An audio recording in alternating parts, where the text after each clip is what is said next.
Good evening, folks. Our regular meeting for April 28th, 2026. First, our video recording disclaimer. This disclaimer is to inform all participants that this meeting conducted in person and via Zoom will be recorded for record-keeping purposes. By participating in the meeting, you could consent that the recording may contain, one, your video stream, including your images of yourself, two, your audio stream. This includes any opinions you contribute. Anyone attending the recorded meeting may have aspects of their personal data recorded if they actively participate or not. By staying in the meeting, you consent to being recorded. By consenting and attending the meetings virtually or in person, participants also agree to recordings being posted to YouTube or other distribution services. I'd like to acknowledge First Peoples and traditional territory. Armour Township is situated on the traditional lands of the Anishinaabe. Armour Township recognizes the historical and contemporary contributions of the local First Nations and the peoples of Turtle Island. First up, we have a set of two sets of minutes. Council of the Township of Armour accepts the amended agenda, for the April 28, 2026 council meeting. We had a new agenda come out Monday. If I can get a mover. Wendy, Churchman, second. I got Rod. All those in favor of the new agenda? Carried. Now we have a set of minutes. Council Township of Armour approves the minutes of the regular council meeting held on April 14th, 2026 as amended. Dorothy. Sure. Jerry. I amended it because the ones that went in circulation had Diane Brandt present twice. Okay. Thanks, Sharp. All those in favor? That's carried. And Council Township of Armour approved the minutes of the special council meeting held on April 22nd, 2026 as circulated. Sure. Rod. Sure. Jerry. All those in favor of those? That's carried. Okay. Anyone have any declarations of pecuniary interest and general nature thereof based on tonight's agenda? Okay, none noted. We have two delegations tonight. First, we have Danica from the Recreation Department, then we have Andrew, our CBO. So Danica, over to you. Easy peasy. Let's go around. An Easter recap of our kids' Easter event, which went off good. We attended the Heritage or the Historical Society meeting, in which they have supported. The way it kind of fell was a little bit awkward. We council met before their meeting, and then they wanted they would like to see option 3 of my old report from the previous meeting be met. So they last said, and I don't know if the resolutions attached to your report. Yeah, so want us to kind of support option 3. They don't have the volunteers. Well, sorry, they don't have the time this year for the volunteers to kind of put forth an event. So they're more or less looking to see if we can hold off and then put money towards maybe an event later on down the road, or something towards the fire hall opening up, or what be it. So to kind of look into something different. And then the Katrine Family Baseball, just an update on that. We already have 6 teams out of the 7 that we can take, and it has only been out there for like a week, so that was pretty good. Ball hockey, we filled up within a month. We can only take 22 participants due to our coaches and space on the rink. Next year, we're hopefully able to have 2 different age groups, so we can take on more kids. Our soccer program, we just closed out with 64 children enrolled. And then we talked about, at our meeting, our fall fashion frenzy, that we're ready to take donations for another annual event. Okay. So I'll read in the resolution on the Heritage Day, and then if anyone has any other questions based on that, or any other questions for Danica, we can do that then. Council of Township of Armour accepts the staff report from the Recreation Coordinator dated April 7th, 2026, and directs staff to defer Heritage Day programming for 2026 in order to undertake strategic planning and develop a sustainable, well-coordinated approach to future community events aligned with available resources and long-term objectives. Sure. I got Rod and then Dorothy. I think we're very much at risk of losing anything for Heritage Day. If it goes a year with nothing, and then it's very easy to fall into not having anything for Heritage Day again. I liked the idea of a dance, not necessarily at the same timeline, but sometime throughout the year. I just can't force a historical society. Of course, yeah. But it used to be a township-led activity. Well, if we do time it with the new fire hall thing, and we start planning an activity, it's gonna take a year to plan anyway. So we can generate some. The conversation we had with Joe Reedman was that they want to bring their historical items from, I think somewhere at Watt Farm, in my understanding. And then they have some at the fire hall as well. So they want to kind of bring some history back into it as well. So I think kind of doing something in correlation with that. Like fire history, though? I mean, Be limited to it, I would assume. that would make sense mostly, but I don't think they'd be opposed to, like, we could do cake cutting on the same day, just. Oh, yes, okay. So do the collective firefighters from all our departments, do they want to continue with the challenge? Do we know at some point? Or are they done with it? Like, is it? So they've had a meeting and they were kind of discussing the future of it. So I guess more or less they're kind of sitting in limbo going, so it sounds like they all kind of have an interest in doing something. They just haven't figured out quite yet where, what, when. Maybe, yeah, just while they get it built, but it's too bad. It was amazing the last few years. It was. It was way too expensive, but it was amazing. Yeah, it was expensive, but it had really grown into something that the community really enjoyed. So it is a shame to have to. It was I was at the Powassan Maple Syrup Festival this weekend, and it was very similar. So I think the location is going to be phenomenal. If they do something, it's right there on the highway. Like, I think that'll be really nice, but I mean, that's still all in talks and whatnot. But. Okay. Any other questions for Danica? No, I agree. I think it's like, I'm not wanting to brainstorm, but I mean, it would be nice to do something as opposed to nothing. I think like, we don't want to lose the thought. It's like, oh, is it here this year or isn't it?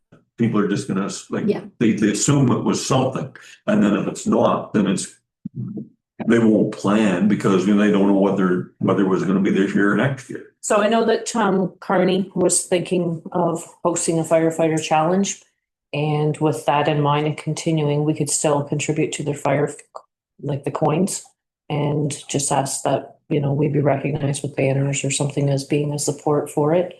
That way we're still involved with the firefighter challenge and we don't necessarily lose that connection that we've established. So we know that they are doing one this year. There was talks about it. I don't know. Well, last I talked to Paul, he was thinking about maybe working something out at the Amstel Airport and bringing in some other attractions with it as well. But that being said, the timing in July is very hot for the firefighter challenge, even though if they try to condense the time frame, it's up in the air. But I think that if Armour was to put it out there to the fire chiefs and say, hey, if you guys decide to do this, we're still going to contribute to the coins, because it's become a tradition with the firefighters. I know that they really look forward to receiving that. It's roughly $2,000 for those 150 coins. And that was part of our budget, though. We never asked for any money from the municipality. No, and with that, we're continuing to support the tradition, and that trophy that's kept at the farmhouse, we can still continue with the plate. The only one that wouldn't be used this year would be the car show one, right? But I think over time, the firefighter challenge, just because I know that there's a lot of artifacts for the firefighters there, and the trophy sits in that room. Well, right now it's in my office, but nonetheless, you're not going to have that blank plate, of missing. Like we had 2 or 3 years where we couldn't host it because of COVID, and that's documented on one of the plates that's on the trophy. COVID. Yeah. pandemic. I like the idea of still keeping your foot on the door, and then at least we're in the loop. And maybe we could start hosting it, like maybe, like, it's a good idea maybe that other municipalities take a turn. But we should get a turn at the new fire hall. But I think Heritage Day and the firefighters are two different things, I agree. right? I think we could do an event at the fire hall for a grand opening and a firefighter challenge or something like that, but we can also do something to recognize Heritage Day. Yeah, and I agree. And we just spent a lot of money to build a building at the Heritage site. We should be. And opening. The firefighter challenge is what put Heritage Day on the map and is the main attraction, because when the firefighters are finished, 90% of the crowd pack up and leave as well. I do think it's ironic that we're complaining about the heat for firefighters. Well, yes, the gear they have, but I yes. feel like they're probably used to warm situations, but. Wonder how much it would take to make a nice field over here by the fire hall. That Danica and It's all nice and level, That's. get funding. That way it's Armour. It's on Armour property. Yeah. And with having it there, the highway exposure would be. Oh, yeah. It's a great spot. We did have a conversation, Danica and I, with Chief Friedman, with respect to wanting to continue to have some level of investment. We may need to change things around. Everything that we budgeted, the $7,000 that we kept aside for Heritage Day purposes was under a Heritage Day budget. So there may need to be a resolution to shift into something that was specific to the firefighter challenge or events or something along those lines. But did speak favorably. I think having the other municipalities coming together to chat about what this may look like may also stimulate some shared investment as well, which I don't think is a bad thing.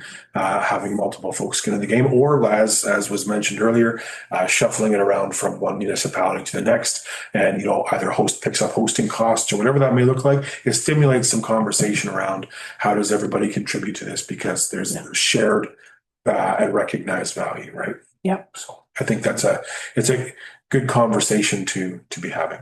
I wouldn't come to that. Sorry. It's good to have everybody's participate municipalities wise, but I don't think, like, if somebody doesn't want to, I don't think we should just like see what's going to happen. I think we should take the initiative and say it's going to happen. But we're giving the opportunity if somebody wants to host it, but if it's not, we continue forth. But I still agree with you with Heritage Day. I think we still need to do something for Heritage Day. I don't know what, and I know we're limited to what you can do.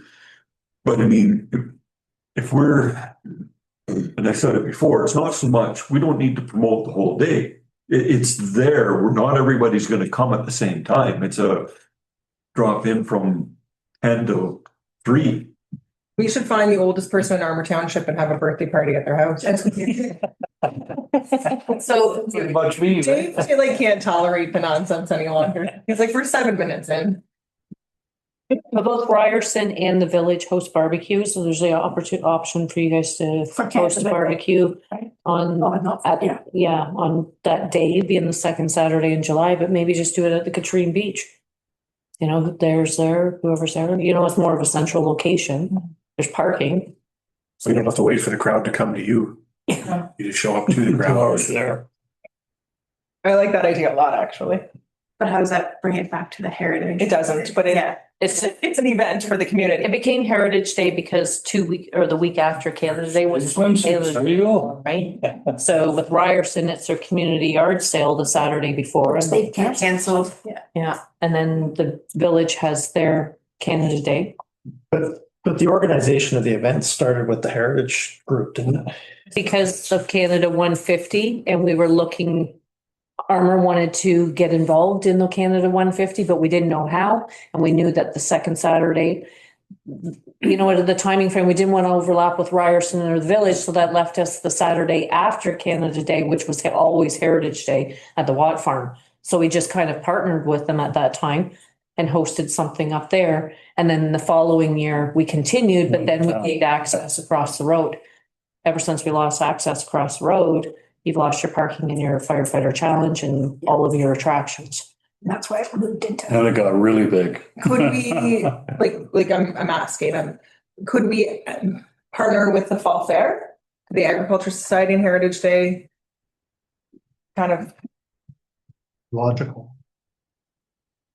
you're in charge. Perfect. There's our answer. Now we know. That'd be. See, now you did something. You did women. You did something. Fund it then. We could just help pay for it. I would be supportive of that because I'd like to see something in Armour at the Okay. farmhouse Yeah. is what I think that's what even if it's on a much smaller scale, but I think Okay, we that's need to fair. get back to that. Yes. Okay. that's what I found the negative aspect of, is whatever we were doing wasn't Armour.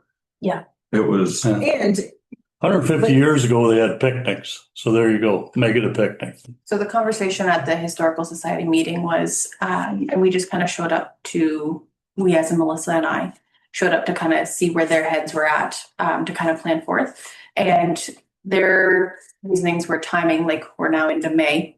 So Not enough time. not enough time to plan something that's going to be quote unquote successful. And then people scheduling. So at what time do you say it's too cold or too many bugs, or so be it, right? I think they were fine with having a cake cutting ceremony or whatever you guys might see fit. But again, is Armour doing it, or are we expecting the Historical Society? Because it's I think one of the things, I think pardon me, I think one of the things that we really have to consider and then flesh out before we make any decisions on what should be or what shouldn't be is there should be some conversations around the level of, so Heritage Day, I think, became Heritage Day because of a significant investment of Armour Township staff through Charlene, as well as Event Day. And so I think one of the major challenges that we see with the Historical Society is manpower. And I think Armour staff helped, partnered to help with the execution, the planning, all of those types of things.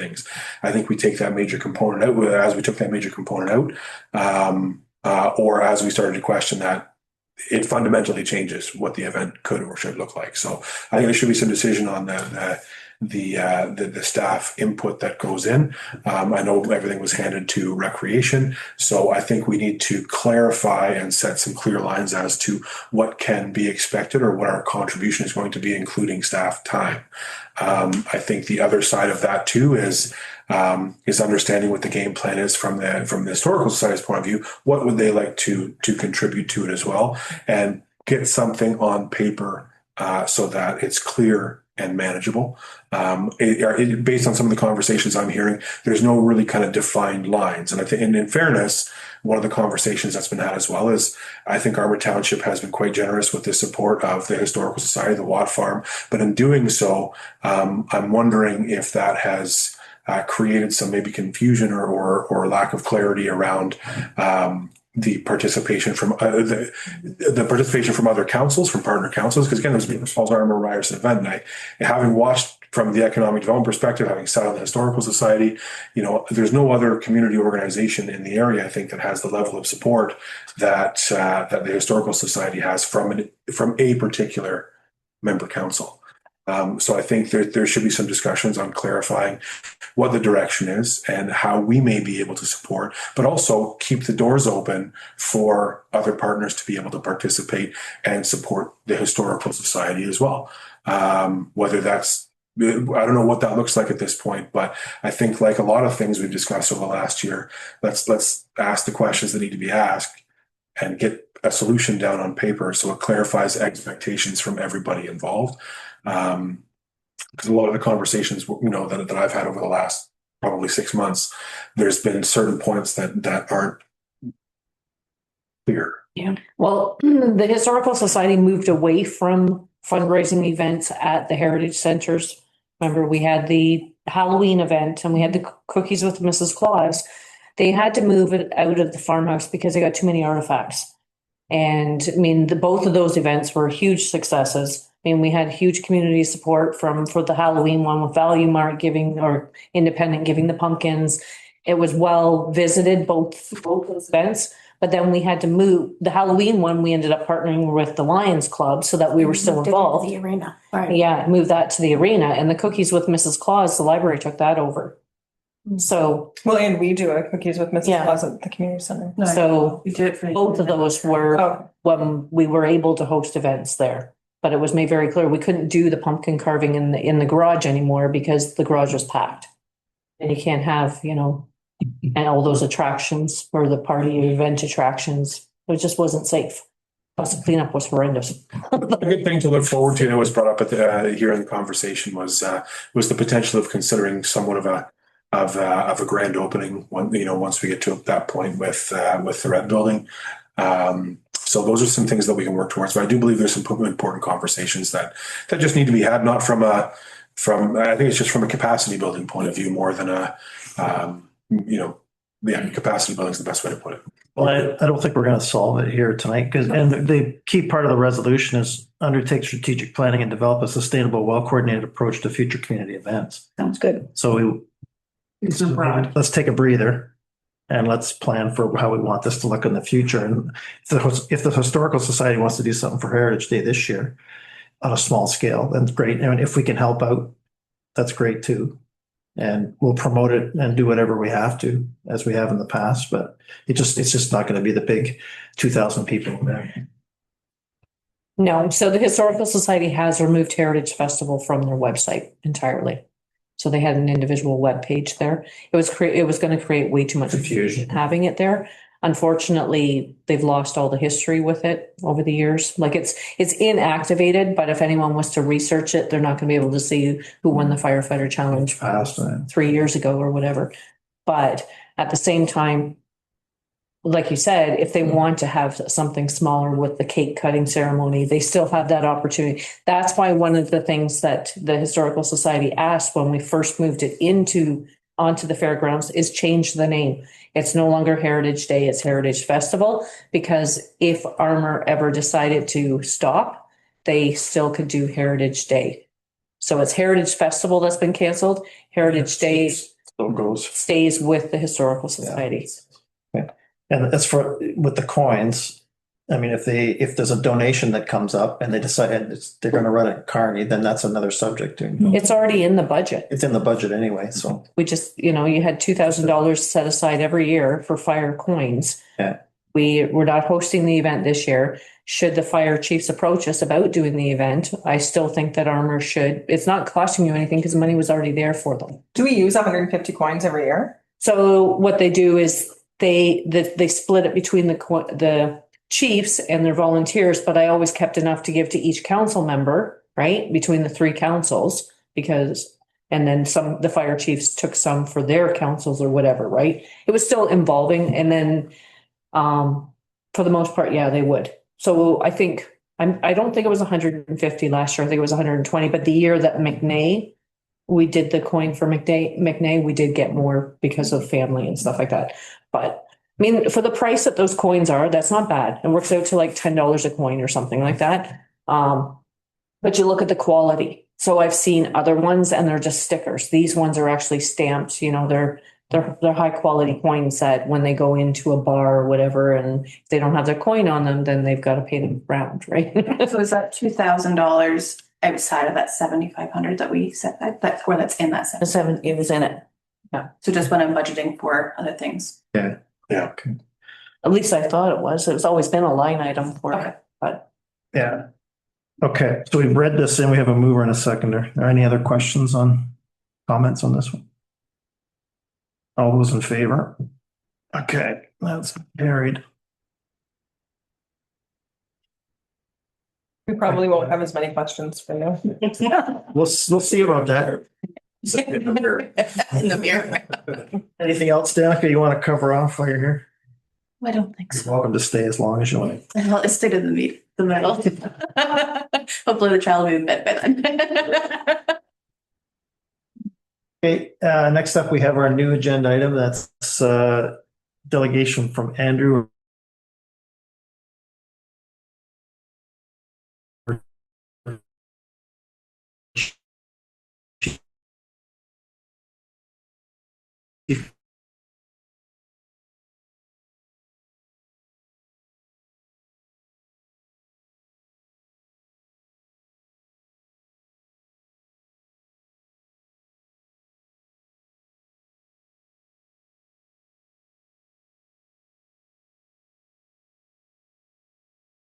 here.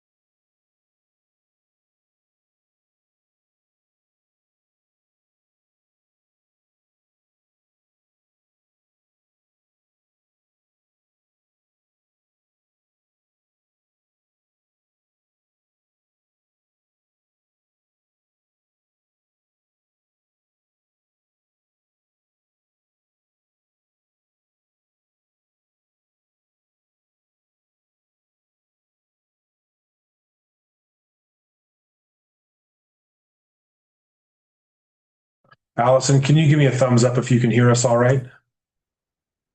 Apparently, we just had a blip in our recording.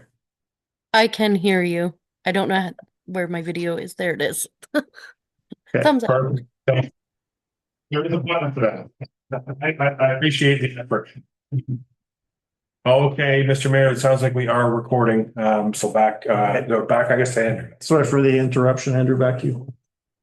So again, transfer of the Administration and Enforcement Authority for On-Site Sewage Systems will come to the Township of Armour and McMurray Monteith effective May 1st, 2026, and that the anticipated impact of the transition is probably going to be a little bit more severe than was reported in the July 22nd, 2025 staff report. So there's a little bit more information in the report. Some of the things that might not have been considered would be basically that there's a second separate plans review for each new build that's going to be required, 3 additional on-site inspections per new build, planning consultation for every new lot created through severance, reviews for additions and renovations to existing dwellings for their septic systems, clearance and proximity inspections for additions. Go ahead. So investigations into malfunctioning systems and administration and inspections related to mandatory maintenance programs. So the main thing here is, inspections and plans review are one thing. It's the administration surrounding the day-to-day operation of this where the real impact on staffing is going to be, especially considering the fact that we have one brand new admin here who is doing fantastic. She's only been here for 2 weeks. But doing very well so far, but still very green. Like, it's very difficult to make the transition from never having done any construction work historically to moving into a role that's construction heavy. It's a different animal, and we're working well together to try and get her to the point where she can begin to start taking some steps on her own, but that's still a ways in the future. In McMurray, we have an admin there that's doing quite well, but again, she's not quite capable of operating 100% independently. And so what that means is a good portion of especially the technical customer service, but customer service in general, as well as administration, basically every aspect of both building departments is sitting on my shoulders at the moment. So it was a full-time gig before the on-site sewage came into effect, and now it's sort of at the point where it's I'm not going to say it's overwhelming, but it's unknown exactly how much extra work we're going to have. But it's, suffice it to say, it's going to be more. So what my recommendation would be to potentially take a look at shared service agreement with McMurray Monteith and maybe look at augmenting that to free up some of the more time-consuming legacy items that I'm as far as enforcement. We're having some conversations with McMurray as far as what that's going to look like. That is sort of ongoing. The biggest issue with the transition of the on-site sewage to Armour and McMurray is the fact that, and again, the truncated timetable between announcement and it coming into effect, we're kind of flying by the seat of our pants. We don't know exactly what to expect. We're doing as much as we can under the circumstances, but I don't think we're really going to know what it's going to look like until we actually start doing it. So I think everybody in this office has been doing a great job helping me out. Charlene in particular has been great. Dave has been great as well.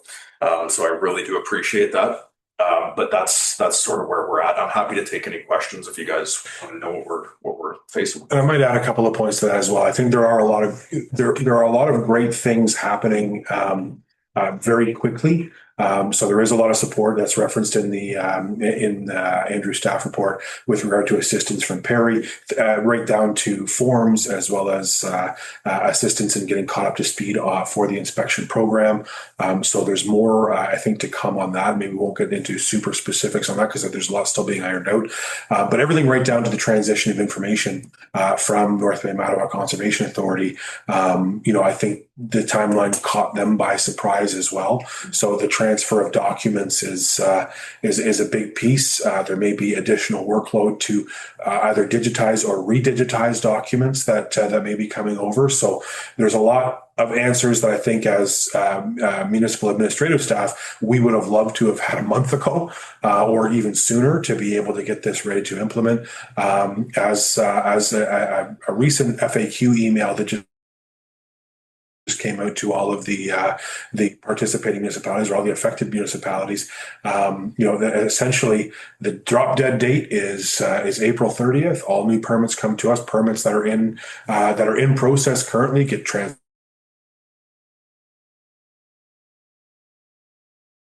to us. There's a lot of questions around if there are still fees that have been collected, but services not provided, what happens there? So I would expect that will come to pass. That information will come to light, I should say, relatively quickly. I think my hat certainly goes off to the CBO network that is working everything processing as smoothly as the fees bylaw has to be updated. That isn't something we can just do overnight. So we're kind of coming up with interim measures to try to make sure that the things are as what's easy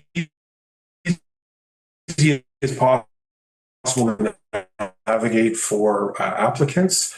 And as far as the conversations with McMurray Monteith, we did have a conversation with our staff yesterday, just to start the consideration process. And I will emphasize that in the recommendation, there's a lot of considerations that have to be made to bring that recommendation to pass. It is an idea that we've floated and will continue to discuss. But the reality that I'd like to just to reiterate that Andrew brought up is, from a staffing perspective, I think we're in a position where we are rebuilding a department, and there's a lot of great things that are coming to pass. There's a lot of new efficiencies that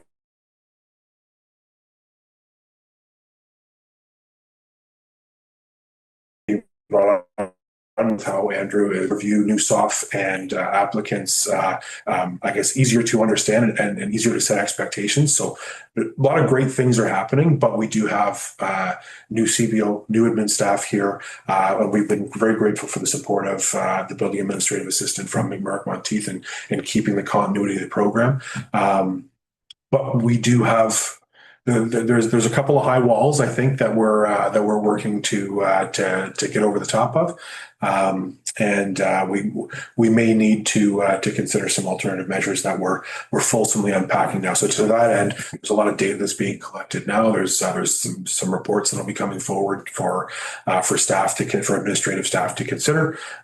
So you can expect to hear more, I think, in over the coming meetings as to how all of this is rolling out. But it is a lot of work. I think we're hanging fairly well so far, but again, it's tight enough around the collar that there's lots of things to consider to, I think, get us to a more ideal state. And the suddenness kind of hit me. It came to planning board last week as a last minute agenda item, and it was okay. It's going to be May 1st, but it's not just we're going to start doing this on May 1st. It's all the in-flight applications, including a subdivision that we have. So when I looked at that, and then I realized, okay, well, we've got both McMurray and Armour, and I felt bad for Andrew in that moment. So yeah. It's a lot, and we want to make sure we set up Andrew and team for success. So I know Perry in particular pushed hard to get this done. They wanted this to happen, but I didn't expect that it would be like we found out third week of April that it's going to happen May 1st. And the contractors don't even know. There's been no communication. Let's hire somebody, cut to the chase. He needs help. We got a whole bunch of stuff coming down by next year. Let's get somebody in, get them schooled, intern, whatever. What do you need for help? I'm for it. Well, I think the most important thing is getting Charlotte and Brandy Lee to be able to operate sort of independently. Definitely some more help. There's a lot of other options that are on the table as far as I guess hiring other people, but I'm not sure if you've ever heard of a company called RSM. They're an organization that basically fills this exact kind of gap. So that's one of the things that we've had a conversation about. I think we're still trying to figure out exactly what is going to be necessary. And again, the reality is, in addition to the report, once the kinks that we have in our existing system are smoothing out as a result of everybody becoming a little bit more experienced and getting a handle on their job and understanding the volume that we're going to have, I think that's going to naturally take a good portion of it. But as far as bringing on new staff, I don't know if we're quite at that level, but we could certainly take a look at something like RSM. I think that would probably be I'm just thinking it's easier to train somebody before you're ready. And that way, when you're up and need it, they're already trained. Instead of bringing them in later. We need them now, and we might not later when the other people are trained to where we need them to be.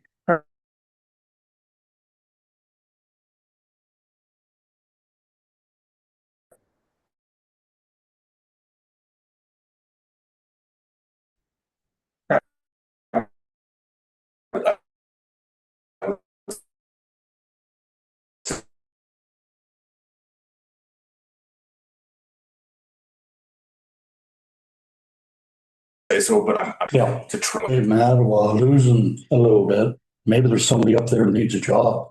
I think so. They've been snapped up already, though. And this is something that has been a big part of the conversation with our partners. I think one of the most sensitive topics that's been part of what I've been considering is we do have partners in this, and we can't afford to be super prescriptive on what we need to do. This needs to be an iterative process as we understand. So that it's abundantly clear that we need to identify some pressure release points.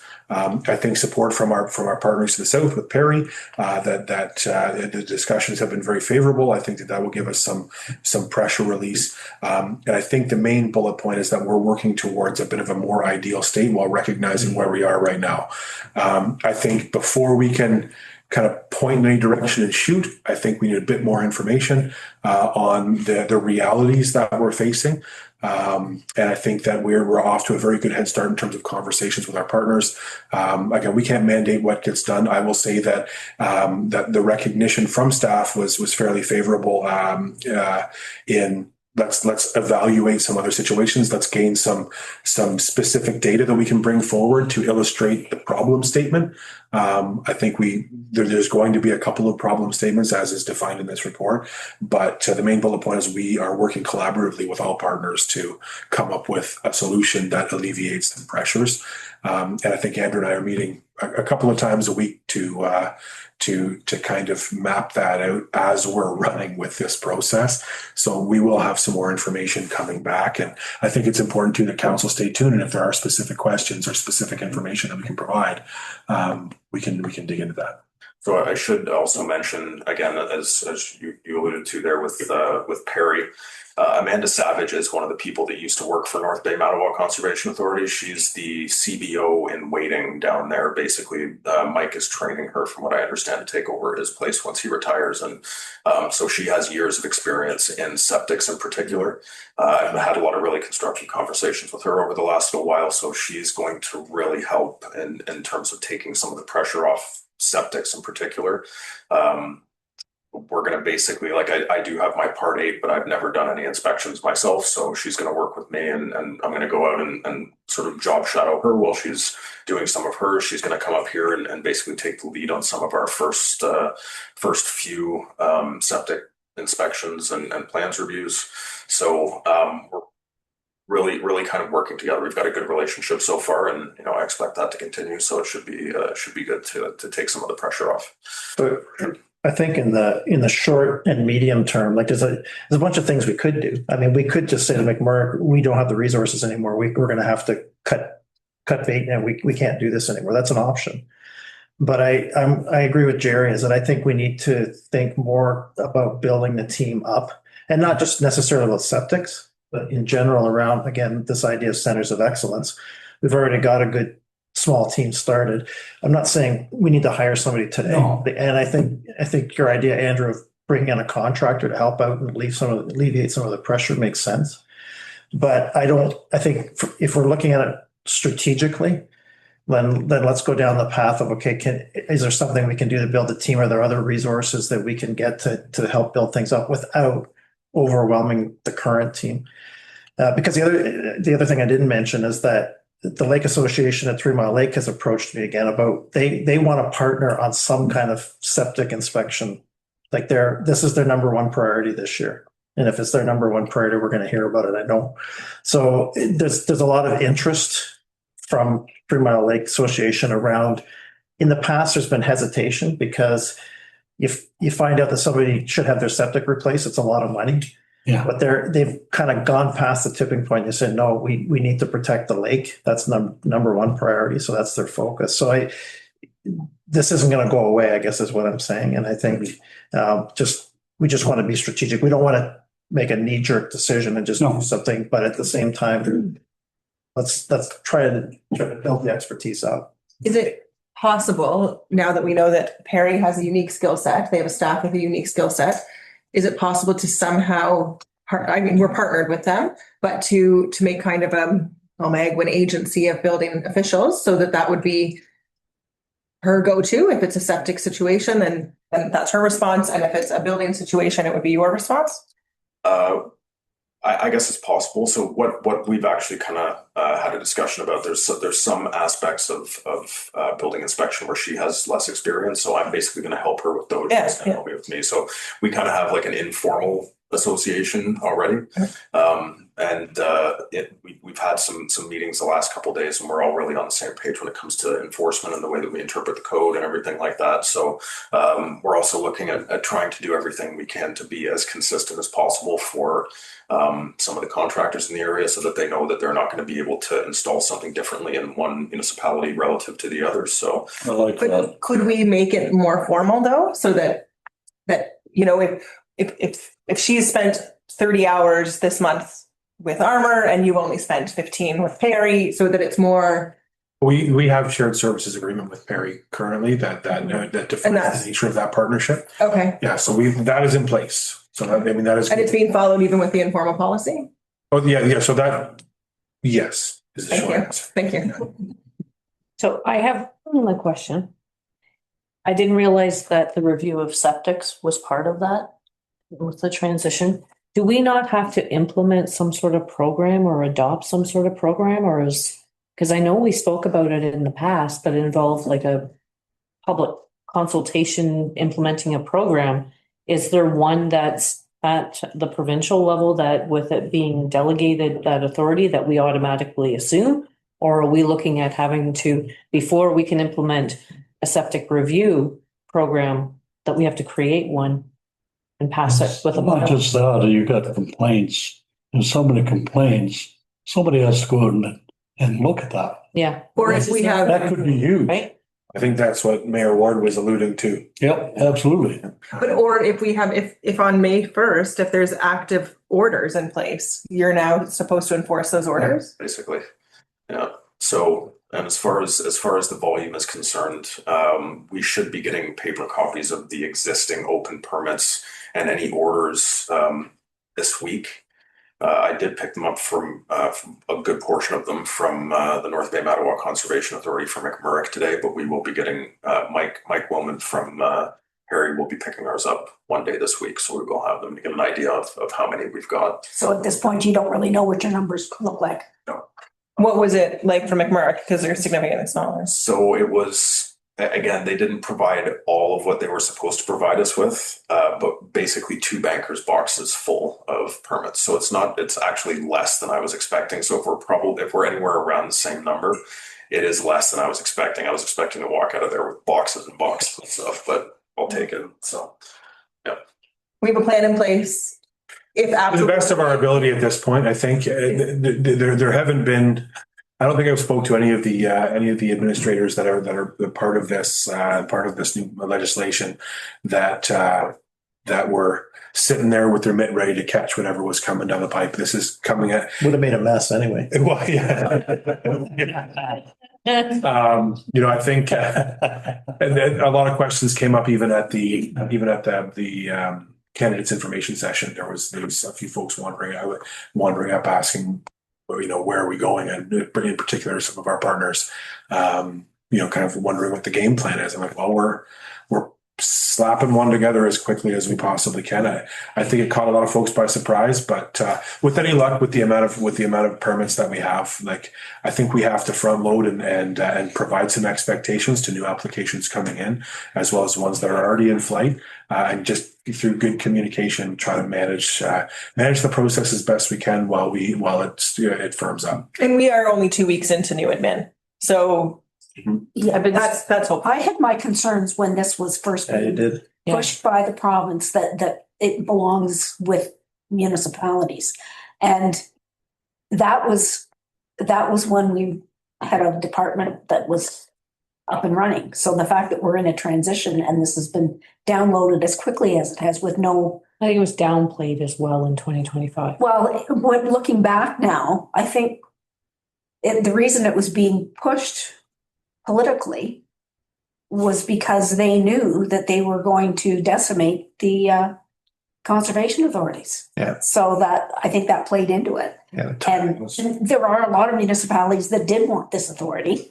It's tough for small municipalities with the limited staff that we have. And it's very discouraging to me to see that there's been no timeline allowed for municipalities to transition this in a well-organized, manageable way. And it's another download. It's a download. Yeah, it's trying to get the website updated too. But That's the interesting thing about the other municipalities are gonna want this, like, close by. But are we going to be able So I to? think we better get ready. Yeah, I agree. Well, let's get our own house in order and get up. I will say that, there is a lot of uncertainty, but there's been a lot of great activity, a lot of great movement forward to figuring out what our path forward will be. We have a lot of information. We need more, but we can continue to work the problem. And like I say, I think there'll be more information come into the pipe. But I think it was important for council to gain an understanding of the ground that we're in right now, that I'm sure there will be a lot of points for the next couple of months where grace is required from applicants and from other bodies as we continue to have conversations to get a plan in place. We are on it and we are working.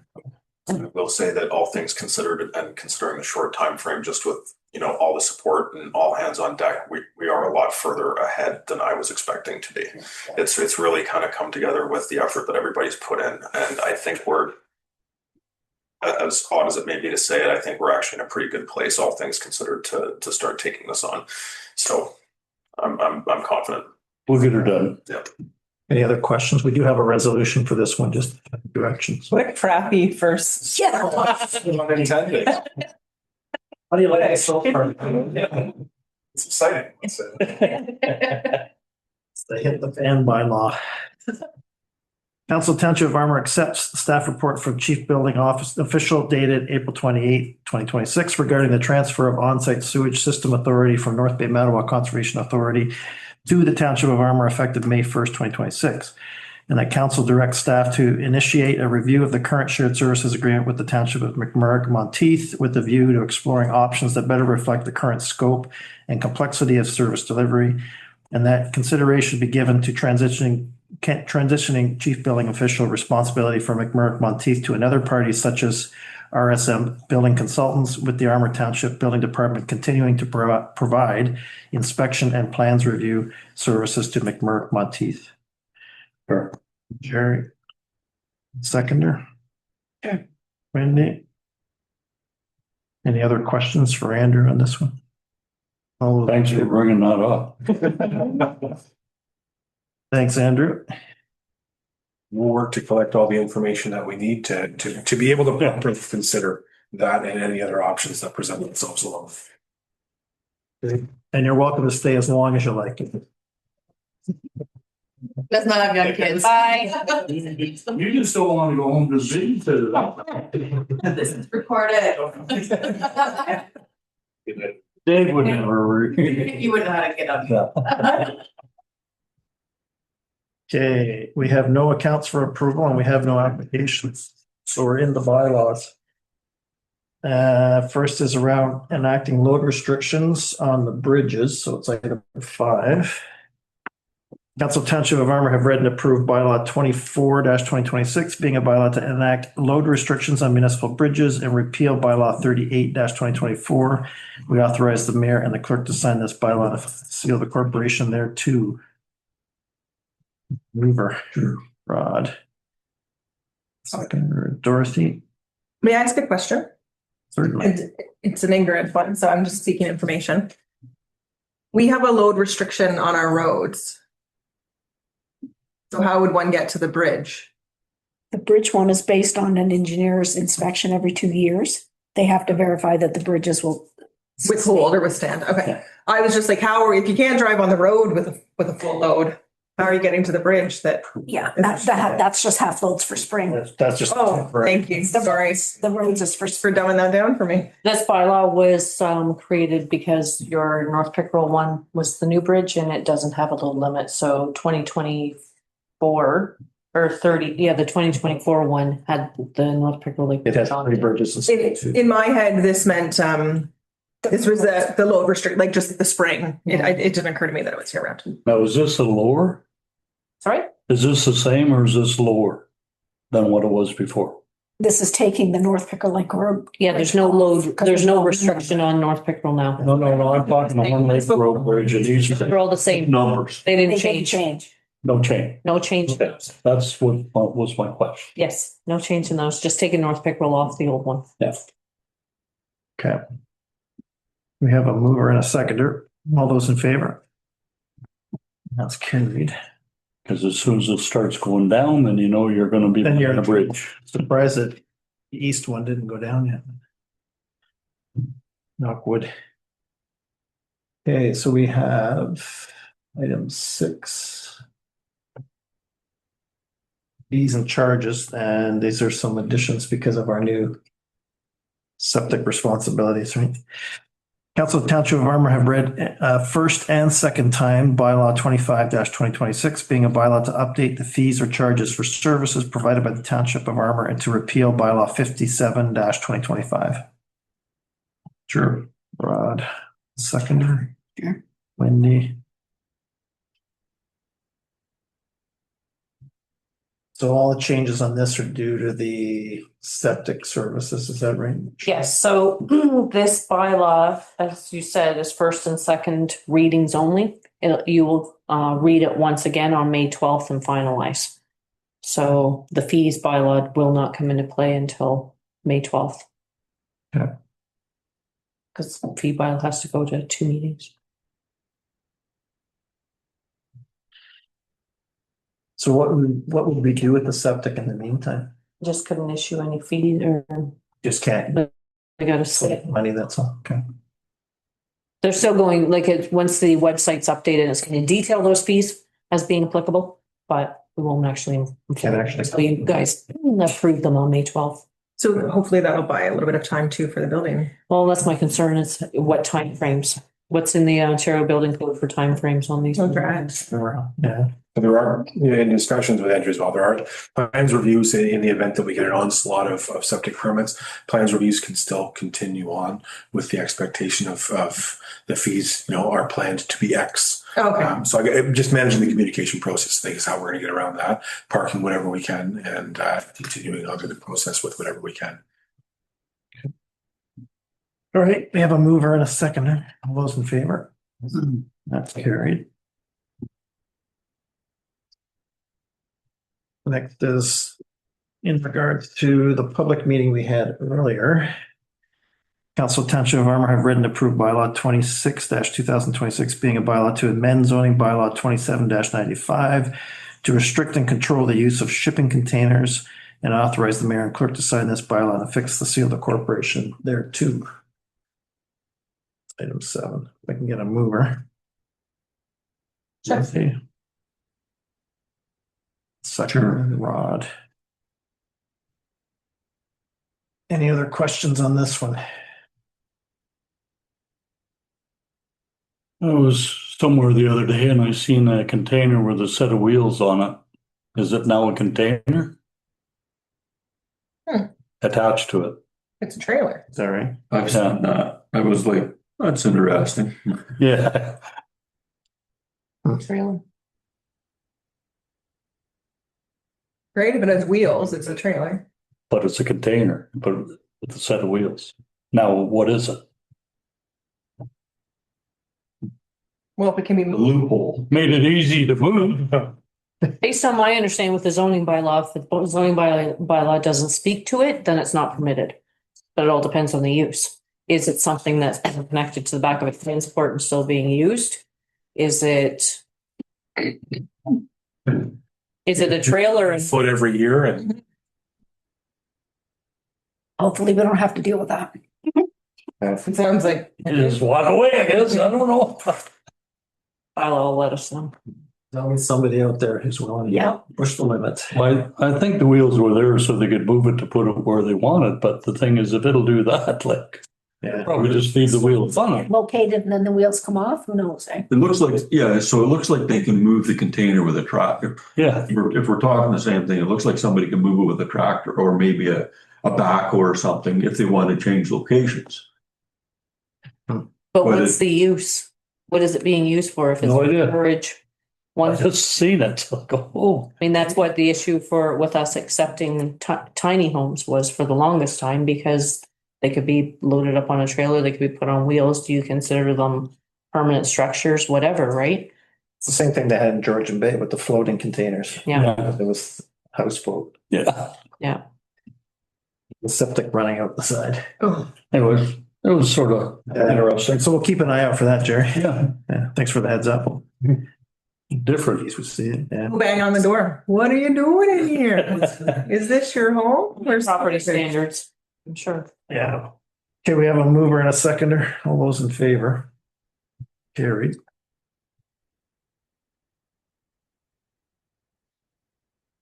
Next is our screening officer and hearings officer for our AMPS system. Council of Township of Armour have read and approved bylaw 27-2026, being a bylaw to establish the position of screening officer and hearings officer and to appoint persons as screening officers and hearings officers in the Township of Armour, and repeal bylaw 25-2025. We authorize the mayor and clerk to sign this bylaw and affix the seal of the corporation there too. This is item 8. That one's just putting Charlotte on as a screening officer Screening off. and removing Allison. Yeah. She had enough. We have a mover on this one. Wendy, seconder. Sure. Dorothy. So this paperwork change, Yes. Yes, and this is now officially moving Charlotte into the screening officer role. So if amps are handed out and someone wants to appeal, they can make an appointment with Charlotte. Sure. She will meet with them, and she's got the background with working in the courts, so She's busy. she will be busier. Okay. Mover to seconder, all those in favor? That's carried.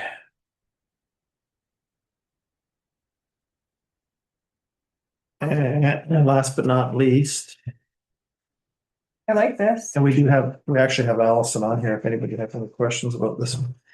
Submission of OILC application for the wheel excavator. Council of Township of Armour approved bylaw 28-2026, being a bylaw to approve a long-term loan application to OILC to finance the replacement of the wheeled excavator.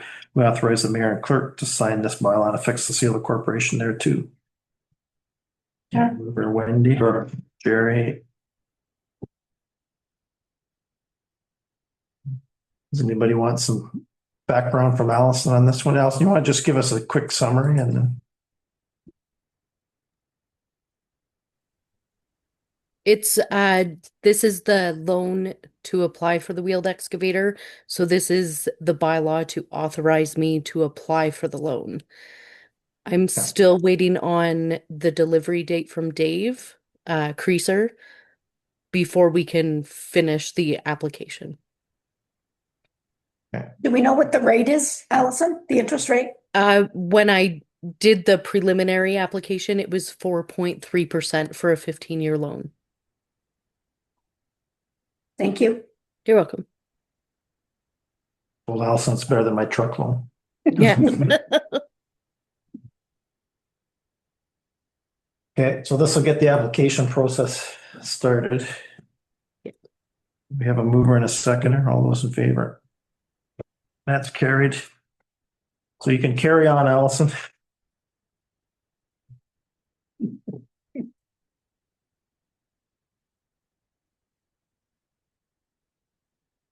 Okay, now we're into reports. This is what I liked, not the loan application. I had already moved ahead. Sorry. You're just ahead of us like usual. No, not that far, but. I like this one too. Yeah. It's a good report. So planning status report, very helpful.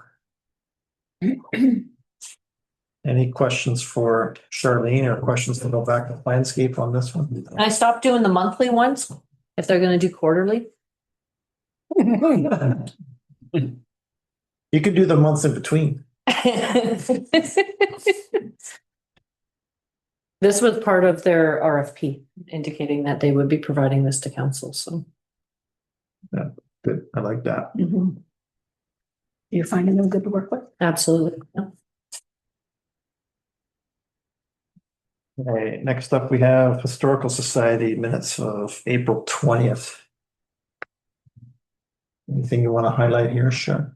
No, I think we covered it with Danica's report. Schoolhouse is gonna be opened. Does Sarah Cook have her hand up? No, sorry. Oh, That's my mouse, which, sorry. there we go. Sorry, my apologies. And Dave She has some questions about it. And Dave was able to assist the Historical Society in receiving $6,000 for the Young Canada Work. So they have an opening or a job posting out right now that closes on May 15th for a summer student. Awesome. Next meeting is on the Labor Day Monday. On the what? Labor Day or Victoria Day Monday. Victoria Day Monday? Yeah. I feel like there's gonna be a lot of regret.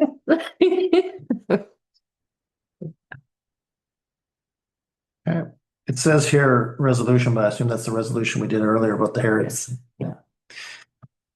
Okay, next is just the minutes from the Health Council meeting of March 5th. So those are an older meeting. We've already talked about that one.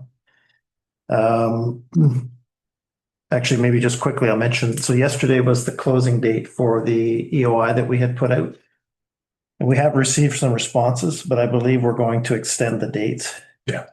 Yeah, so we've received responses for a couple of different services coming forward. I will compile that information, but with some last minute interest we had over the last probably week and a half from other developers who got tuned in a little bit closer to the deadline.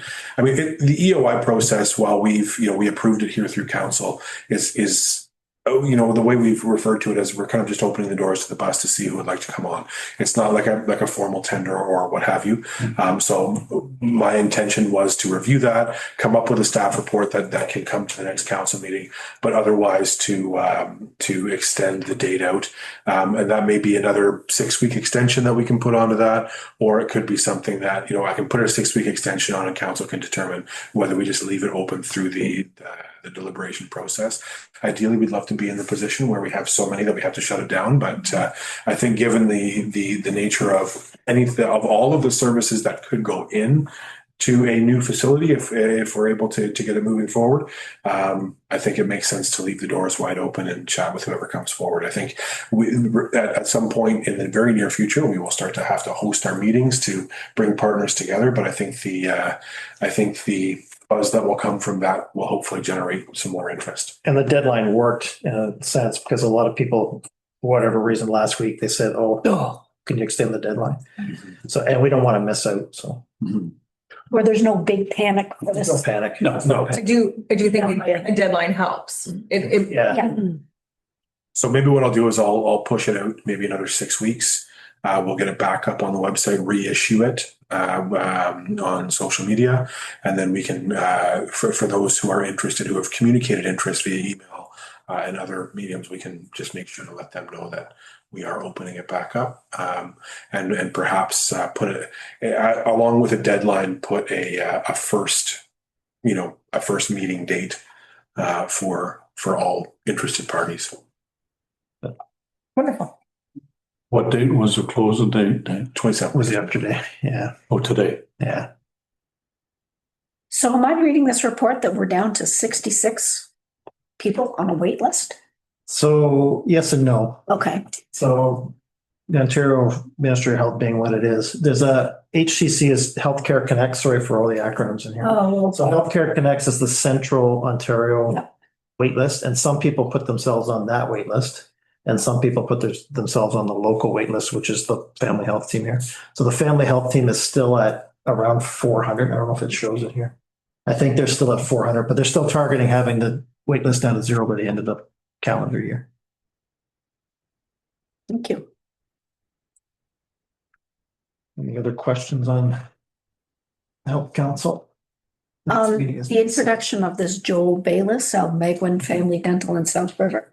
So is he joining that practice as another dentist? Yeah, so they bought out, I think, the people who were in the South River practice before. He and his wife bought the business. He's got another location. I can't remember where it was. But they now have that as a second location. Berks Falls isn't their first, because isn't that called Omega? Yeah, it's not the Berks Falls one. It's Hundred? The one in Berks Falls is called Berks Falls Dentistry. Oh, I thought it was called Omega. I'm sorry. Megwin, yeah. I'm trying to think where their other one was. It was Powassan, maybe. Okay. I've got it somewhere in my notes, but they've got 2 locations now. So South River's the new one. Okay, next up, library board from April 15th. Oh, was it canceled? And the agricultural meeting was very short. It just went over what's been booked, what's left to be booked. It was a pretty quick meeting again.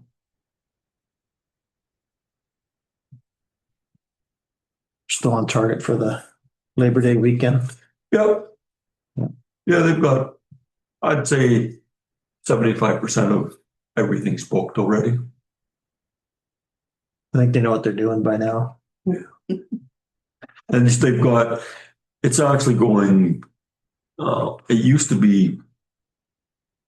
to fall on Wilma's arms to do everything. She took care of the judges, the vendors, the entertainment. Like they've divvied up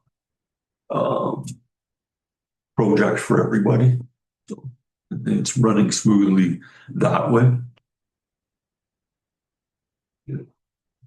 Questions for Ron?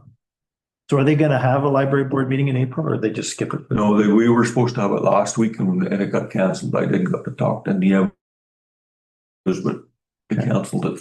Okay. The Monday thing. Planning board, so there's quite a bit of information actually. So there's a financial report from 2025, which Kim and Perry Township has been doing for us, which is great. I will say from a financial point of view, it's getting a little dicier than it has been for a while. So we're down to, I think it was about 12,000 and change that was in the account at the end of the last meeting. And the number of applications has really slowed down this year. So I think we still have 4,000 in reserves. Armour always puts 4,000 in reserves. So not too concerned about if we have to put any money back in there, but it's just a kind of a heads up. It's a bit of a concern. And there will be minutes coming out. So the minutes have been up to date for the last few months too, which is great. Item 13, the regional fire. So that was last Thursday, April 23rd. I was asked to chair that because Norm is unavailable to chair right now. So we thought it was going to be the last meeting of this council term, but they may do one more, just as an update meeting in possibly August or September. The main discussion was around the agreement for the fire training unit. There was a lot of discussion. I think it came up at clerk's meeting as well, and it's going to come back to this table for finalization.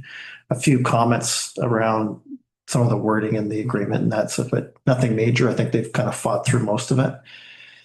The one thing that this was actually John from McMurrick who brought up the point that there was a clause in there that a municipality, if they pulled out partway through the term, it was like was it a 5-year term? I can't remember now. Yeah, I think It was a 5-year term. If they pulled out partway through, they could get a refund on some of the money they put in. And I said, I think that's a really bad idea. But what the firefighters said was the reason they did it was because they weren't sure this plan was going to work for Magneto-One. They weren't sure how much use Magneto-One was going to get out of the facility because they're so far away. So they wanted to give them a bit of an out. But the caution I gave the firefighters was keep in mind that this could become political and somebody might, to save a few bucks, might say we're going to pull out and get a refund. So I agreed with John. I didn't think it was a good idea to Well, put it in there, but they're part of the shared, or they're mutual aid, or not mutual aid. Sorry, I keep calling it. this is shared. Like, this is specific. So, the burn unit that went in. I understand completely, but Magneto-One would come over to Perry if there was a fire. If they were doing, yeah. Yeah. So why would they not be able to come over to Perry to Yeah. train? I don't know what the practical issues were, but that's what the reason was given that it was put in the agreement. So this is the fund for the new burn unit. yeah, It's already been paid for. right. But they wanted to provision for like a future one and then maintenance on the unit and that sort of thing. There's a bit of confusion back and forth on, I guess I shouldn't say that. There's clarification being sought for a few of the emails and details that have come out. It was discussed at the clerks group on ensuring that there was adequate funding and that partners were prepared, whether it's in the future for a new burn unit or whether it was for incremental maintenance that would come up. So there's some clarification being sought on the. Some thought it was meant to be a reserve for X amount to keep for each municipality to keep. Some thought it was operational. So we're clarifying some of those points, and more information will be forthcoming.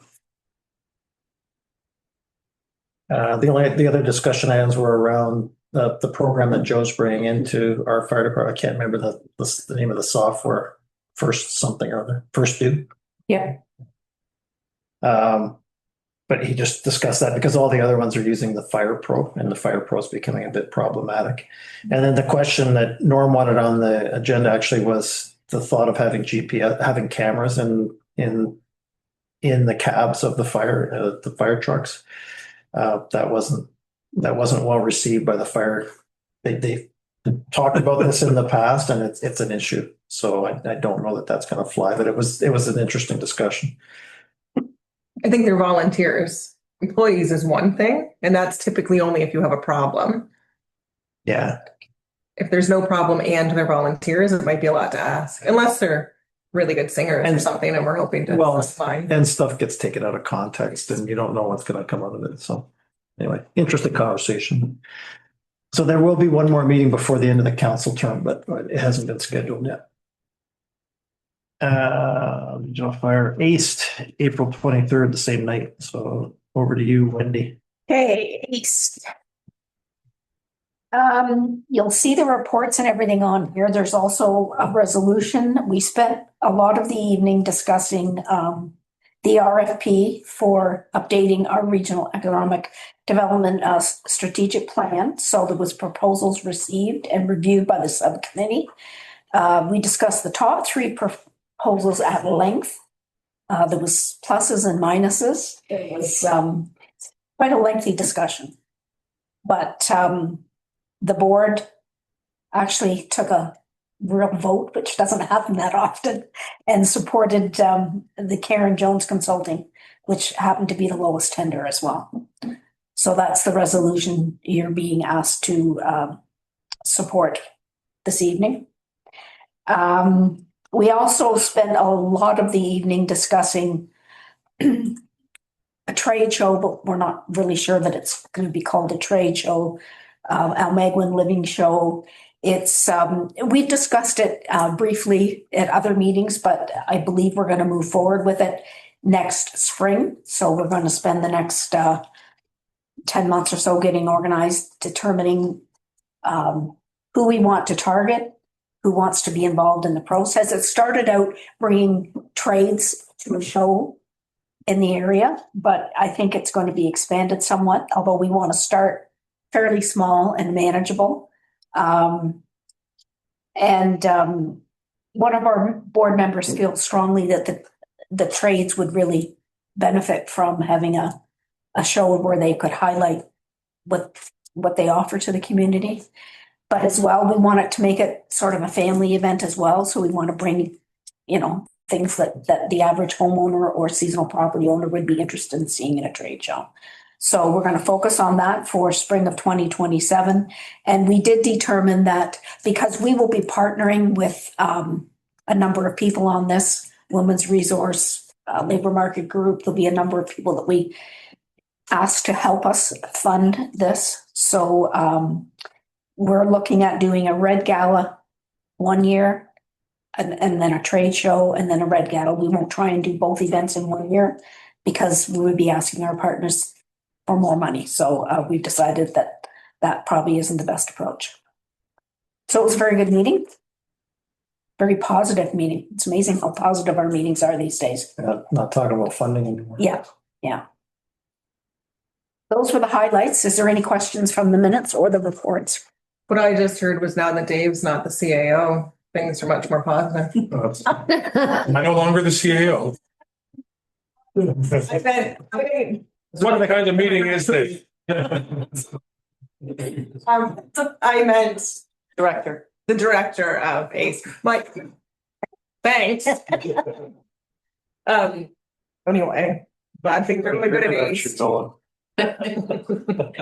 So there will be no red gala in October because we're going to have There will be this we're October, going to do one this but October. there won't be next. If we were able to move forward with this trade living show, there would not be a red gala next fall. It would be the trade show in the spring.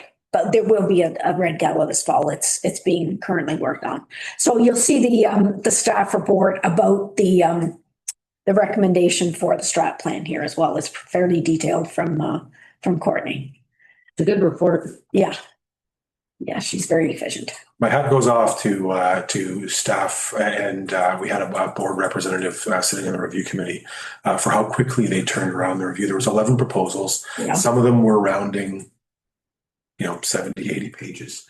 And the idea was to get this moving as quickly as possible. And I know that staff was under quite a lot of pressure. And I think turned around the results of a very good review process. So Yeah. definitely hats off to staff and to the councillor from the Village of Sunridge for jumping in. Okay. So there's two versions of the resolution here. I'm assuming it's the Karen Jones one that we're reading in. Because there's another one that's just blank. Oh, yes. And if there had been no decision. Yeah, I think the Blake one was submitted because our agenda was done on a Thursday and our meeting wasn't until Thursday night. In case you want to change your mind, support these. Yeah, that would throw people. Okay. Council of Township of Armour accepts the recommendation of the Almaguin Community Economic Development Board and approves the award of the contract for the Almaguin Highlands Regional Economic Development Red Strategic Plan Review and Update to KJCO Consulting in the amount of $15,000 plus HST. Mover. Wendy. Seconder. Rod. All those in favor? And that one's carried. I think to Dorothy's point, there does seem to be a direct correlation to the amount of positivity in the meeting like this that I talk. Or is it just shorter? Maybe the less that I talk. We're not having shorter meetings. thought in between. Last couple of long. Yeah, we're not. Very down. Really. Right now. Did you see me go like? Okay, the last report we have on here is the informal tri-committee. So I guess that's back to Wendy and Dave on this one. So this meeting focused on the two new agreements we're trying to get before our councils, being the arena and the landfill, as well as some timing issues we were considering.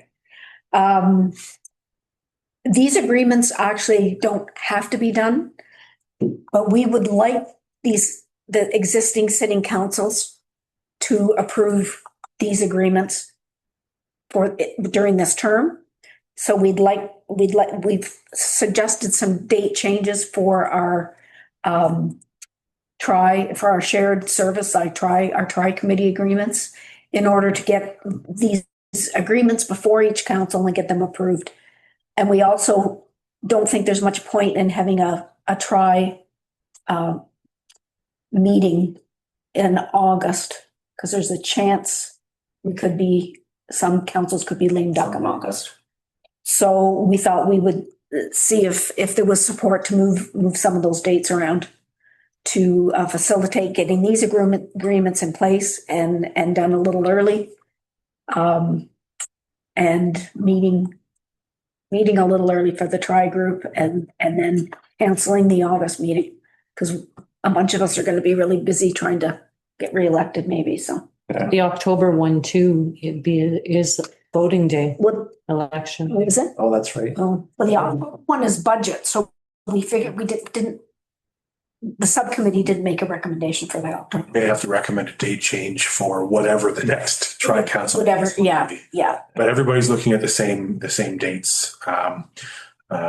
So we expect to see some resolutions coming forward, and we've also given some consideration as to the tri-committee meeting dates, just to ensure with vacations and other things that everybody's going to have an opportunity to review and comment.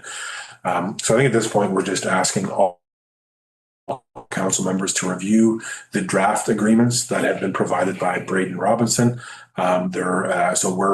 Staff are looking through those as well and may have some changes to recommend. And we're asking that any council member that would like to bring any particular item forward, that it be done. What was the drop dead? Sorry, I've got that in my notes. It is. That May 19th. Nope. No. I saw it somewhere. Yes, May 19th. No, May 19th is our next tri-subcommittee meeting. Yeah, so I believe we were asking to have any comments back by the week prior. So Yeah, I just said provide all comments on May 19th. yeah, so May 13th or 14th, if we get the comments back in, that would be ideal. Yeah. So Amy's going to review that landfill agreement, I'm assuming that Yes, we were going to need to take a blast through that. Yeah. I know Shar has taken a review through and given some comments to look at. So yeah. The one that jumps out at me is the option to withdraw from the services or something like that, but you could basically change your mind. It's putting a limit on the number of times that a municipality could do that. These two agreements are basically drafted the same as the one we've already done, which was the fire agreement that we've done. Yeah. So the same language in those sections is the same. We have to tweak them based on the specifics of each shared service. Oh, so that they're consistent. So that they are consistent. Yeah. So that would be that. And the other thing that should be noted, it was in the fire one, is we've tightened up if a municipality decides they want out of a service. The old agreement said you have to give 1 year's notice. We're now saying you have to implement the dispute resolution process first. So we don't really want to see a municipality just say, here's our resolution, we're out in a year. We want a chance, whether it's at the subcommittee level or a big tri-council meeting, to get through the whys of, Some mediation. What's not working? Is there any way we can mitigate this? Yeah. So That's a change. I think the success of the tri group, and we've discussed this at the group level, I think the success of the tri group and bringing information back and any challenges, we're all speaking the same language. We're all on all the same pages. Shar is working on a web page to put the meeting minutes, I should say, up because they were now We're official. Now we're official. Everybody's accepted the terms of reference, so all of those minutes become publicly available. So I think that by and large solves a lot of the problems that I think we had going into it. The other thing that's important to note is that they're all independent of each other. They're not lumped in to one agreement with all three services. Each agreement. Yeah, each agreement is independent.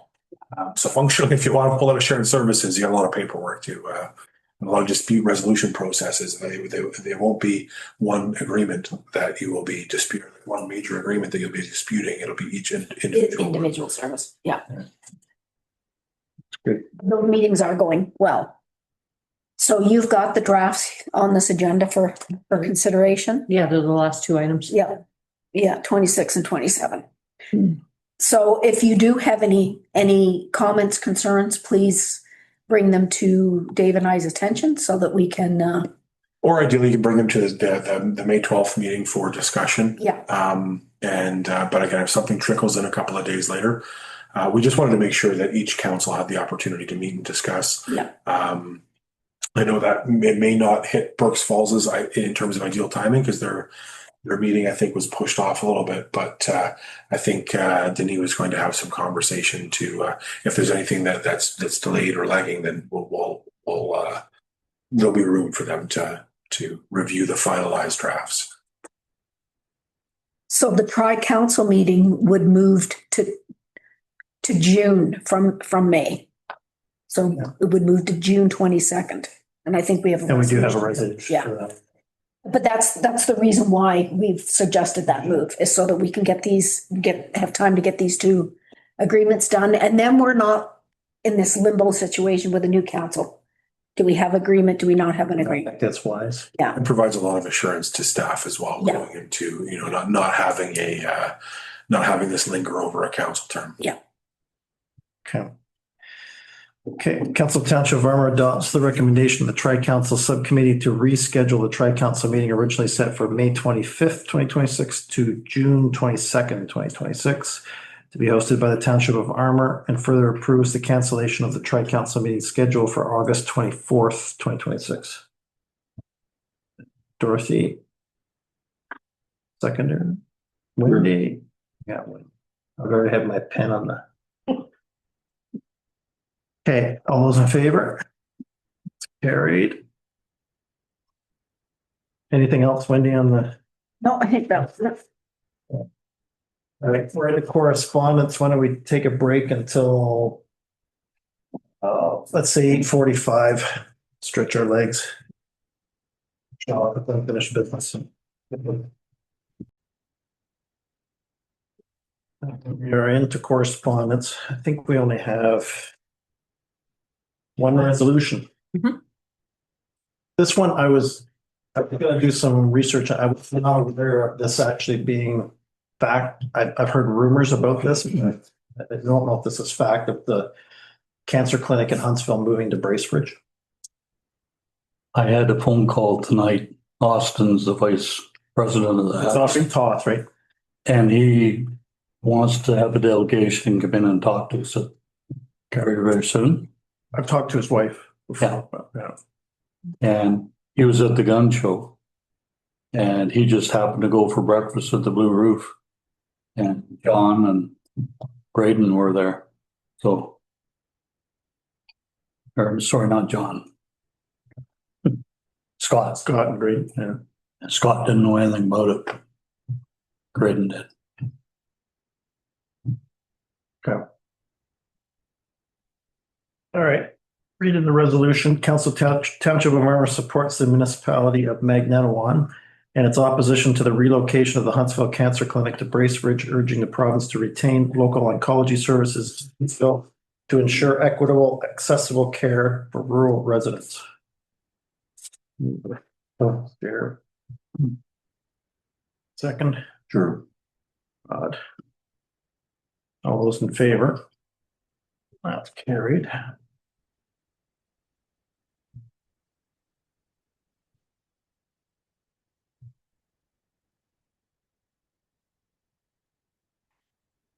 few reminders about not drinking the water from private sources after all the flooding we've had.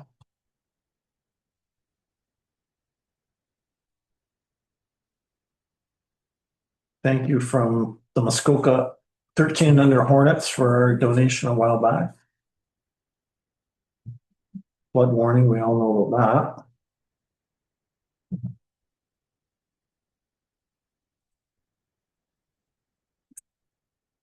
that. A little concerned about 21. I believe Amy's gonna speak to that. I forwarded it to her last. Yeah. What this might be for the future of our landfill, that's all. Let you get bigger. According to that.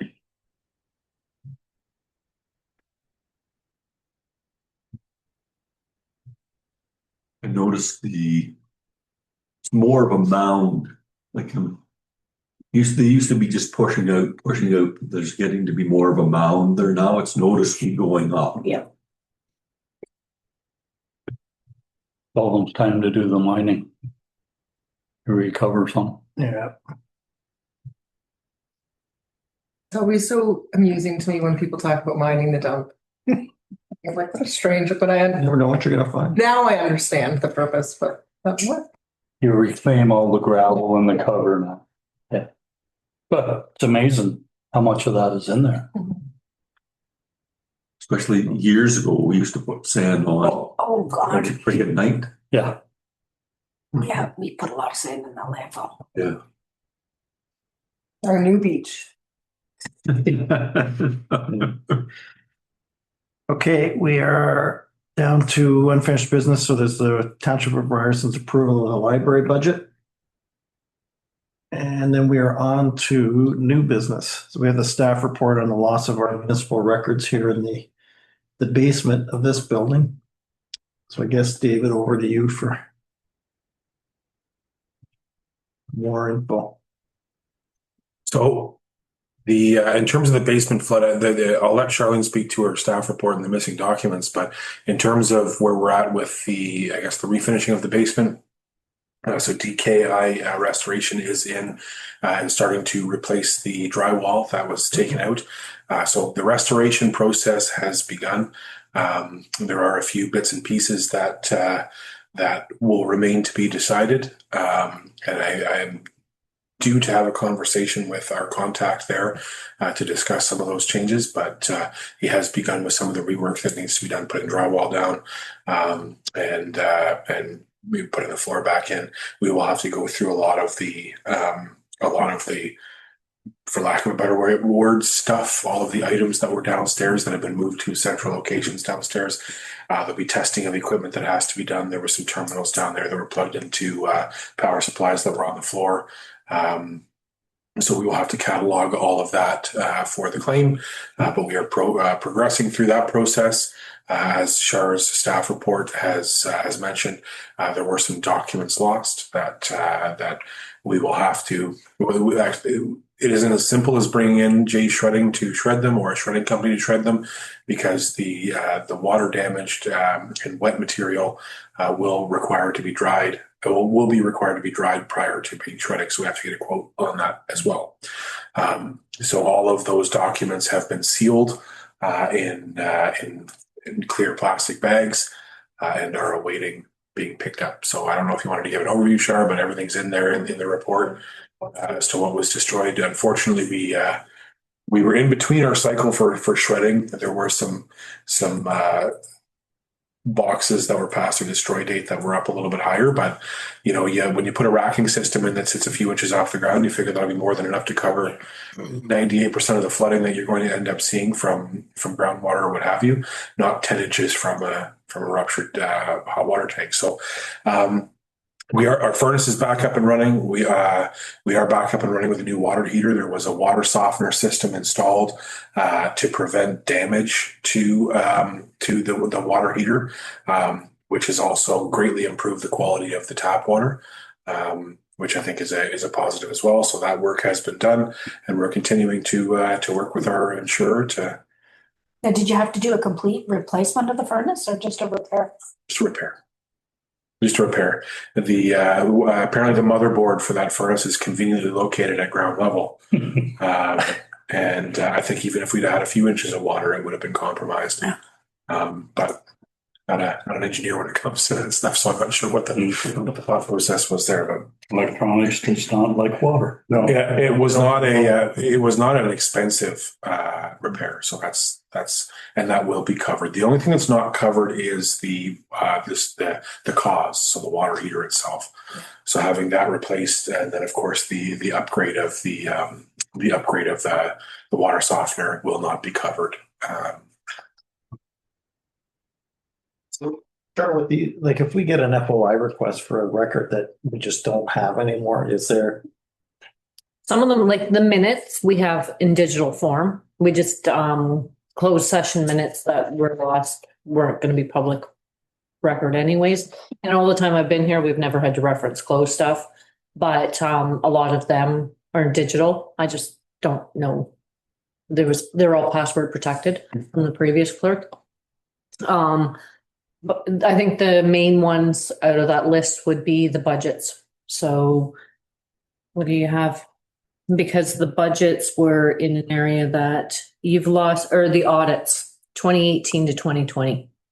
So, that's probably one of the biggest hits. That's all the background paperwork that accompanied it, the audits. And then the other one that kind of jumped out at me being permanent infrastructure records are the 2006 to 2013 bridge reports are all gone. And any documentation regarding the Katrine Community Center outdoor ice rink and any of the associated funding has disappeared.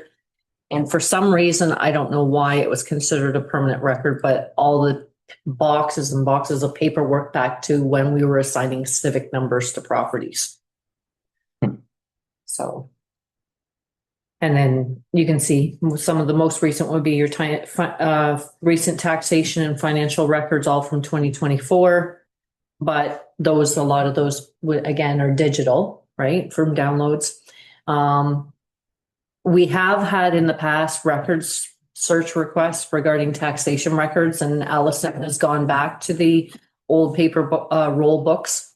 So, anyone looking for history on a property from 1926 to 1987, papers gone. Agricultural Society, my very first paragraph just provided a summary. Wilma was in this morning and she was able to pick up the Agricultural Society records. For the most part, they're about 90% dry, but there's a bit of paperwork that she'll have to put binders together because when it fell over, some of the papers fell out of the books. Some of the pages, the ink has smeared, but I think for the most part, a lot of their stuff, I wouldn't consider a write-off. And that was a case of you thought you had it. You thought you had a good plan. It was actually sitting on a container, so it was up above everything. But there was enough air in the container to make it buoyant, and there was enough water on the floor to pick it up and tip it over. That was a storage tote with sealed lid. But that one, that box had records from the 1800s with the Agricultural Society. So we looked into various services. Essentially, what you can do is, if you have access to a commercial freezer, you can move all the documents that were water damaged and freeze them, bring them to a company in the closest one to us was Toronto. Freeze dry them and then have them restore them, and they digitize them at the same time.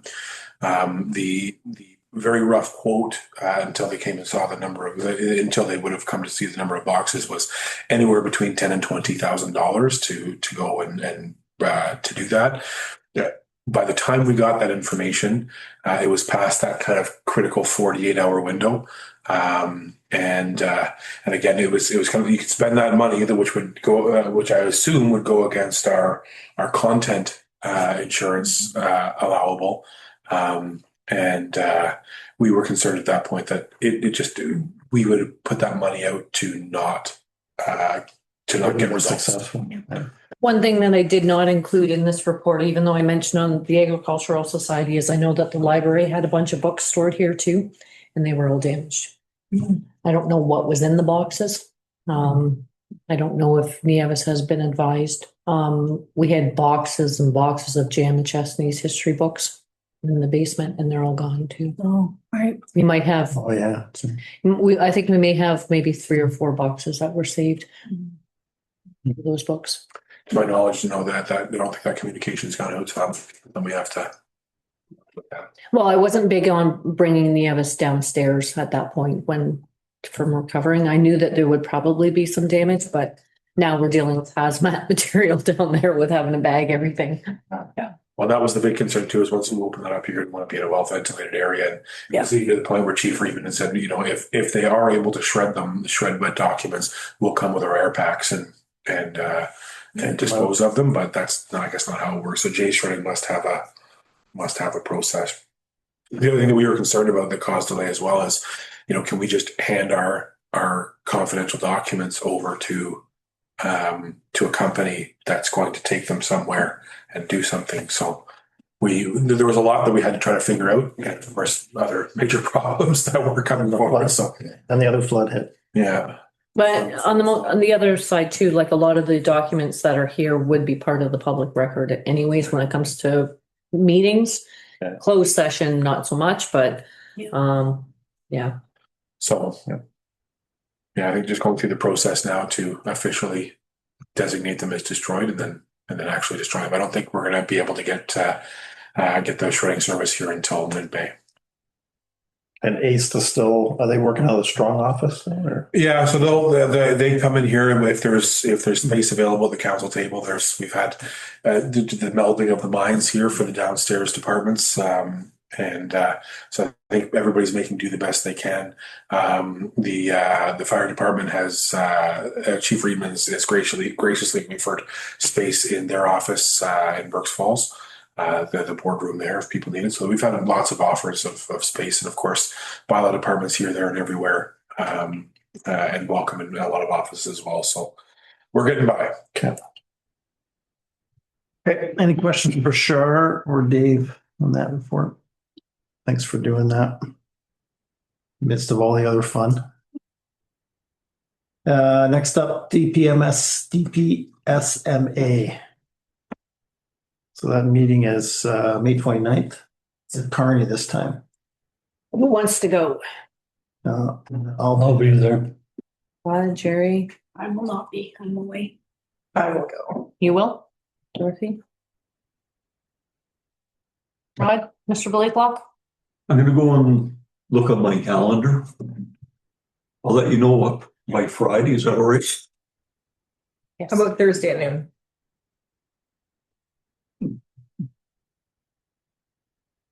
That works for me.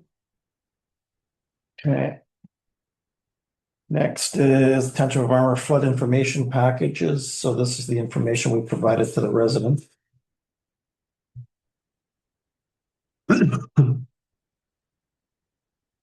That was shared out to partners as well, just in case any of their residents In case they needed it. Yeah.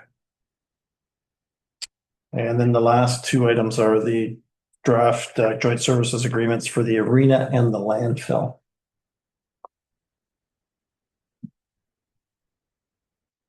So yeah, have a read through that, and if you have any questions, concerns with it. Or I know, as again, it's the same template we're attempting to use for all of the shared services. So the May 19th, or I guess it'd be the May 12th meeting, I'll put that on as the agenda, another agenda. Come back. Yeah, Does the subcommittee need a resolution from council yes. accepting those, Yes. the draft? We would like a resolution. And I think the idea being we'd like to go to the tri-council meeting in June. Yeah. Ready to, So if we have resolutions accepting the agreements as drafted the 12th, I'd be a little impressed and surprised. I think the resolution would be to forward any information from council or feedback from staff to, again, the tri committee is going to have to take in all the information, have time to digest it. So we won't be approving them, I don't think, May 12th. I think the idea of pushing the tryout to May 30th is that would give us 3 or 4 more council meetings to be able to land on a final version. And the notion is that they be accepted before going to try council. Functionally, The June Yeah, June. 22nd. yeah, so we would have the 9th, we would have the up to June 9th to formally. Yeah. So we still have a month in between them. So there's- We'll have our resolutions for. Not a resolution, but have your comments. Yeah, just have comments. See, we're working with some municipalities that only meet once a month, so that's. Okay. I believe that's it. Anything else anyone wants to chat about? Council Township of Armour adjourn this regular council meeting at 9:02. Now hatchery trailer's set up. Right. We cleaned it today. Hopefully we'll be fishing. You saw me driving by. And Magneto. And at about 4:30 this afternoon, I received a scientific study for putting trap nets in CC, which is positive. I've been trying to tell people that not enough walleye in CC, so we go set some hoop nets and don't get any, or get a very low number. And we have justification for next year. 9:03. Yeah, sorry. Next regular meeting, May 12th, 2026, with the call of the mayor. Seconder. Sure. Worthy, all those in favor? Night, Ally. But wait, before she goes, oh, we can stop the recording though. Ally, your thumb